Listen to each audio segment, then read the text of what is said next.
வணக்கம் நண்பர்களே, நான் தான் உங்கள் அருண் சிற்பி. நம்ம இந்த ஒர்க்கு தான் இன்னைக்கு பார்க்க போறோம். இந்த ஒர்க்க வந்து பார்த்தீங்கன்னா, ஒரு காரைக்குடியில நம்ம ஒரு 3 மாசத்துக்கு முன்னாடி நம்ம தான் இந்த சிமெண்ட் ஒர்க் பண்ணியிருந்தோம். இத நான் ஆரம்பத்திலே ஒரு வீடியோவா போட்டிருப்பேன் YouTubeல. ஆனா இப்போ வந்து நான் எதனால ஃபுல் வீடியோவா போடுறேன் பார்த்தீங்கன்னா, நம்ம பெயிண்ட் ஒர்க் பண்ணி முடிச்சிருக்கோம் இந்த ஒர்க்க. ஒரு 3 மாசம் கழிச்சு நீங்களே வந்து பெயிண்ட் பண்ணி குடுத்துருங்க. வீடு கிரகப்பிரவேசம் வச்சுட்டோம். அதனால நீங்க வந்து பெயிண்ட் பண்ணி குடுத்துருங்கன்னாங்க. சரிங்க சொல்லிட்டு நாங்க ராமநாதபுரத்த வேலைய முடிச்சுட்டு, நாங்க ஆனா நைட்ல தான் இந்த ஒர்க்க பண்ணி குடுத்துருந்தோம். இந்த ஒர்க்க வந்து பாருங்க, ஃபுல்லா பாருங்க. ஏன்னா ஆரம்பத்திலே தான் நான் வீடியோ போட்டிருக்கேன். ஏன்னா செஞ்ச சிமெண்ட் ஒர்க்கோட சேர்த்து தான் பெயிண்டிங் ஒர்க்கும் பண்ணியிருக்கேன். பெயிண்டிங் ஒர்க்க ஸ்டார்ட் பண்ணதுக்காக வந்து பார்த்தா, லைட்டா சுண்ணாம்பு அடிச்சிருந்தாங்க. சரின்னு சொல்லிட்டு நம்ம அதெல்லாம் தேய்ச்சு எடுத்துட்டு, ப்ரைமர் போட்டுட்டு, நம்ம கலர் ஏத்த ஆரம்பிச்சுட்டோம். இது வந்து பார்த்தீங்கன்னா, ஃபுல் அண்ட் ஃபுல் வந்து எல்லாமே மெட்டாலிக் கோல்டு, ஸ்டீலு எல்லாமே சில்வர் கலர் தான் நம்ம கலந்து போட்டிருந்தோம். ஏன்னா, அதனால வந்து ஒளி பட்டா நல்லா மினுக்குற மாரி அவங்க கேட்டிருந்தாங்க. எங்களுக்கு ஒரு நல்லா ஜிகினா மாரி மினுக்கணும் அப்டின்னாங்க. சரிங்க சொல்லிட்டு பக்காவா பெயிண்ட் பண்ணி குடுத்துருக்கோம். இந்த கலர்லாம் எப்படி வந்ததுன்னு சொல்லிட்டு புடிச்சிருந்தா ஒரு கமெண்ட் பண்ணுங்க, லைக் பண்ணுங்க.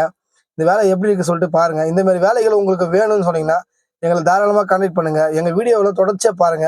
நன்றி, வணக்கம் மக்களே. மீண்டும் அடுத்த வீடியோல